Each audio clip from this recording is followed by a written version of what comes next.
My wife burned to death in a house fire 7 years ago, and I've been raising our daughter alone while caring for my mother-in-law, who still sets a place at the dinner table for someone who will never come home. I almost didn't go to that wedding in Lisbon, the first time I'd traveled anywhere since the fire. But on the second morning there, standing at the waterfront with coffee going cold in my hand, I saw her, alive, laughing, walking hand in hand with a man I didn't recognize, and a little girl who called her mama in Portuguese. I decided to follow them. What I found in the days after that cracked open everything I thought I understood about the life I'd been living.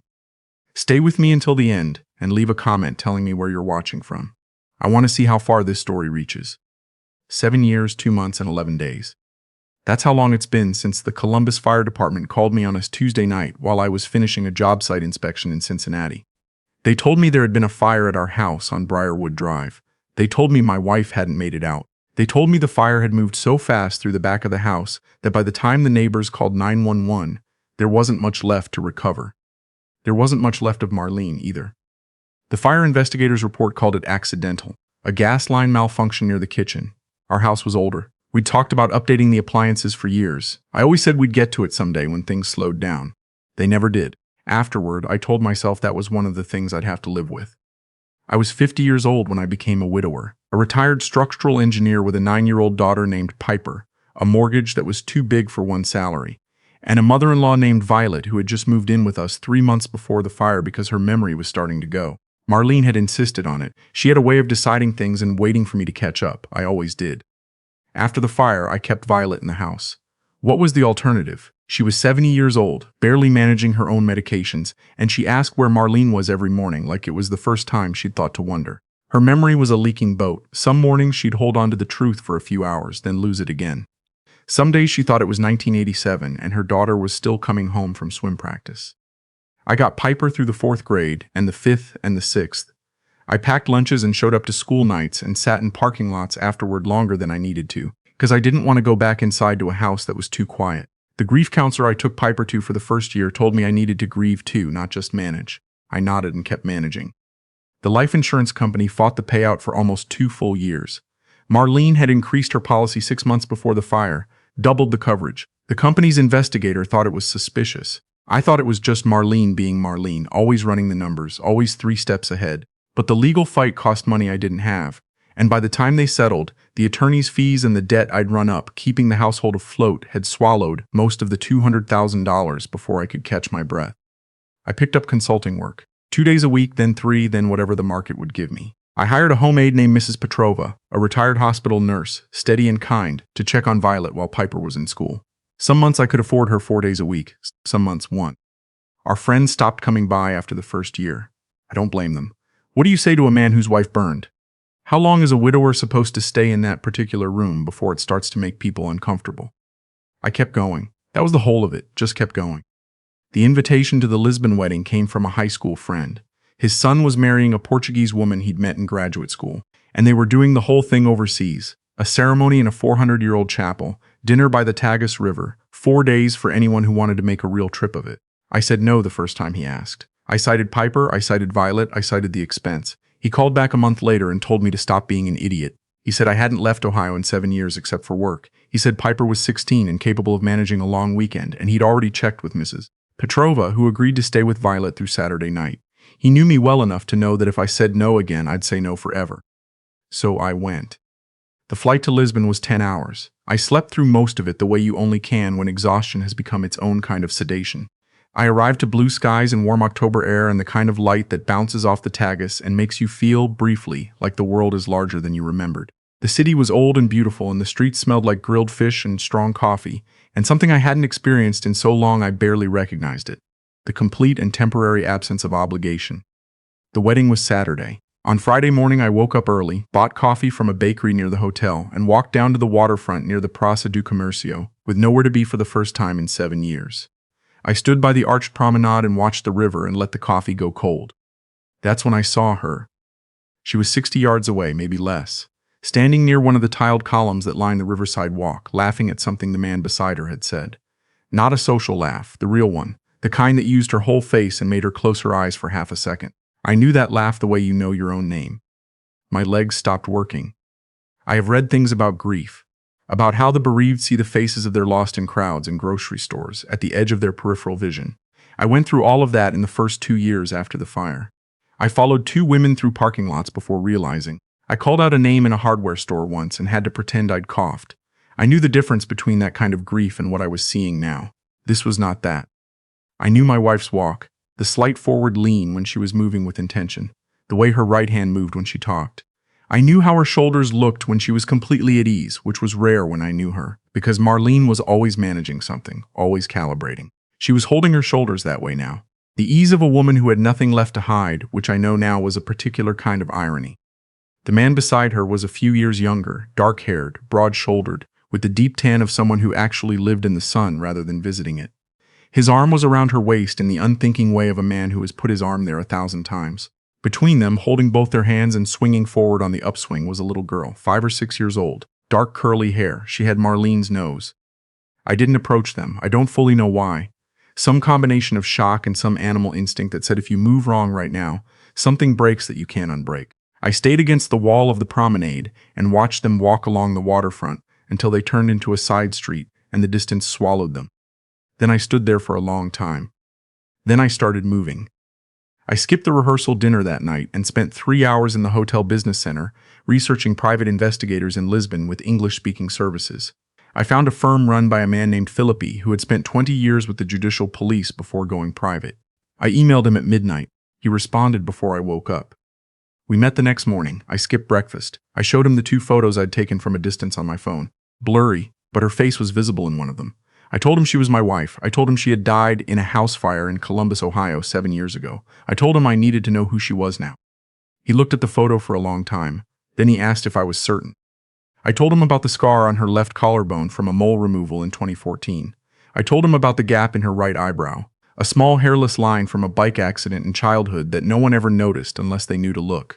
I told him she would be 51 now, which matched the woman I'd seen. He looked at the photo again and said he'd have something in 2 days. I went to the wedding. I stood in a chapel older than the country I came from and watched 2 people make promises to each other, and I thought about what promises actually cost. Philip called on Monday morning, as I was supposed to be on a flight home. I didn't board it. The woman I'd seen was now going by the name Marta Ferreira. She had arrived in Portugal approximately 6.5 years ago, 6 months after the fire in Columbus, on an American passport under the name Marlena Das, close enough to her real name to suggest either carelessness or confidence. She had married a Portuguese architect named Henrique 4 years ago. Their daughter was 4 years old.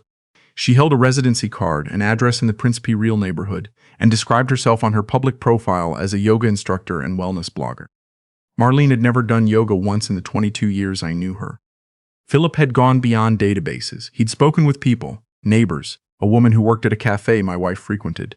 The story she had told people was that she was an American who had come to Lisbon after a difficult marriage and a mental breakdown, that she'd rebuilt herself here, that her first husband had been cold and controlling and she'd had no choice but to leave. I read that section 3 times. Controlling, cold. The man who had spent 7 years managing medications and school pickups, insurance appeals, and Violet's doctor appointments and grocery runs and every other thing that needed doing. I had, by any honest accounting, not controlled a single major decision in my adult life. Marlene controlled everything. I agreed with everything. The cruelty of the revision was so precise it almost felt calculated, which eventually I understood it was. I paid Philippi for 2 more days of work and asked him where she liked to have coffee. She walked into a cafe on a Tuesday morning at 9:15. She ordered in Portuguese, laughed at something the barista said, and sat at a corner table with a book she didn't open. I walked in 3 minutes later. She saw me from 4 steps away. The color left her face all at once. She set her coffee cup down. She didn't run. "Dean," she said, my name in her voice, after 7 years. "Hello, Marlene?" I sat down across from her. She glanced at the door, then back to me, running some calculation I could almost watch her doing. "How did you find me?" she said, not a question. "Does it matter?" She looked at her cup. "How long have you been here?" 4 days. Something moved across her face, fear or the beginning of a decision or both. "I wasn't going to come back," she said. "I want you to know that. I wasn't going to come back and cause problems." I looked at her.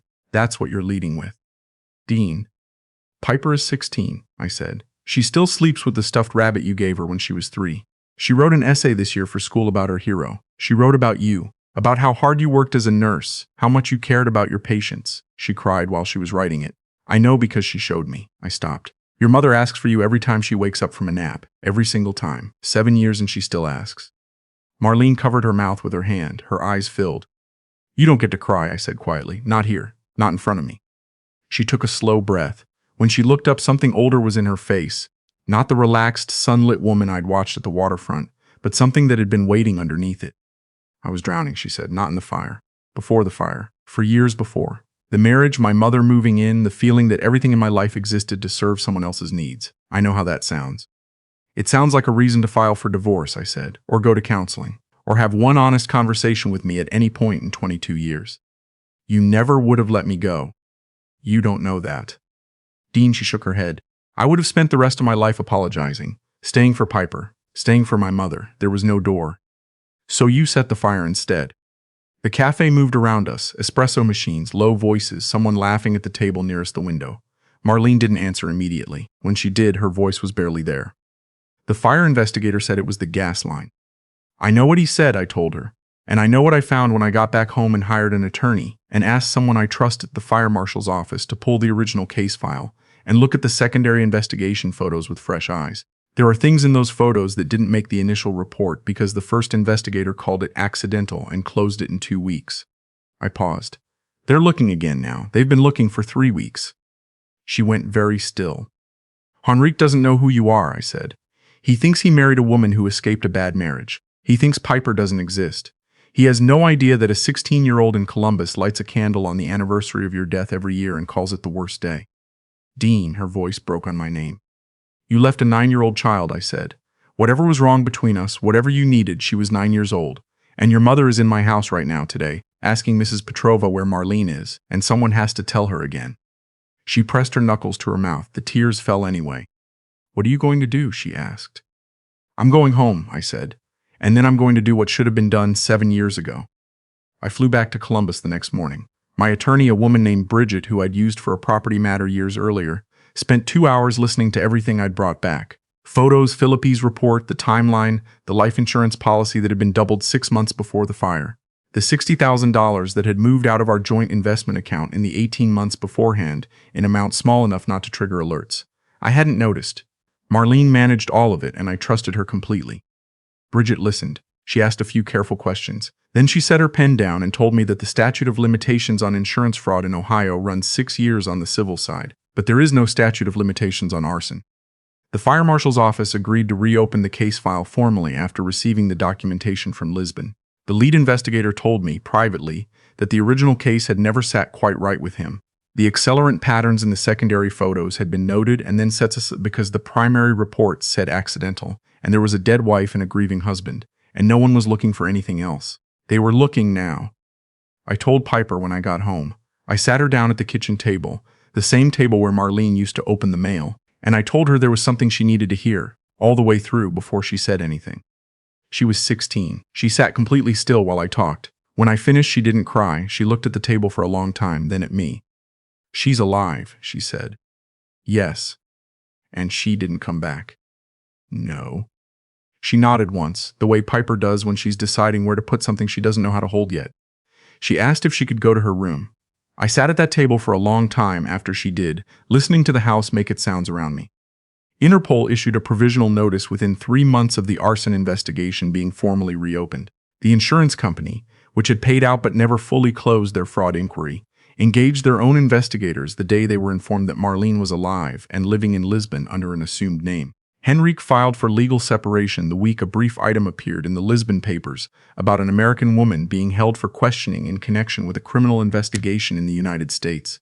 I don't know the exact moment he understood the full scope of what she'd built their life on. I only know that by the time it was over, he had moved their daughter to his parents' home and stopped taking her calls. Marlene's attorney negotiated with the American prosecutors for several months. She eventually pleaded guilty to insurance fraud and cooperated with the fire investigation in exchange for reduced charges. She served 14 months. I didn't attend the sentencing. I had nothing left I needed to say in that room. Violet passed away last spring. She went quietly in her sleep in the bedroom she'd had for 8 years, with a photograph of Marlene on the nightstand. The nursing school graduation photo, the one where she's 23 and laughing. Violet never knew the truth. The dementia had taken most of the details long before the end. She died believing her daughter had left too soon and was waiting somewhere else. I've decided to let that be a mercy. Piper wrote Marlene a letter 6 months after the sentencing. Marlene wrote back, I don't know what they said. I didn't ask. That belongs to the two of them. She's 17 now. She's applying to colleges, wants to study environmental science, wants to work on clean water systems in places that don't have them. She is going to be extraordinary. She already is. She has her mother's focus and her mother's intelligence, and none of her mother's capacity for convincing herself that the damage she causes to other people is a private matter between herself and her own needs. I sold the house on Briarwood Drive 2 years ago. I bought a smaller place across town, 2 bedrooms, a garage, a backyard that gets morning sun from October through April. I planted a garden for the first time in my life. My friend's wife told me what grows in Ohio clay, and I actually followed her advice, which might be the most significant act of personal change I've managed in the past decade. Some evenings I sit outside with a cup of coffee and I think about a word that kept coming back to me through all 7 of those years. Staying. I stayed. Not because I was weak, not because I was blind. I stayed because I'd made promises. To Piper, to Violet, to the kind of man I wanted to still be when it was over. Those promises cost me a great deal. I won't pretend otherwise. But they are still mine. The fire didn't take them. She didn't take them. Whatever else she took, she couldn't touch those. And some mornings, that's enough.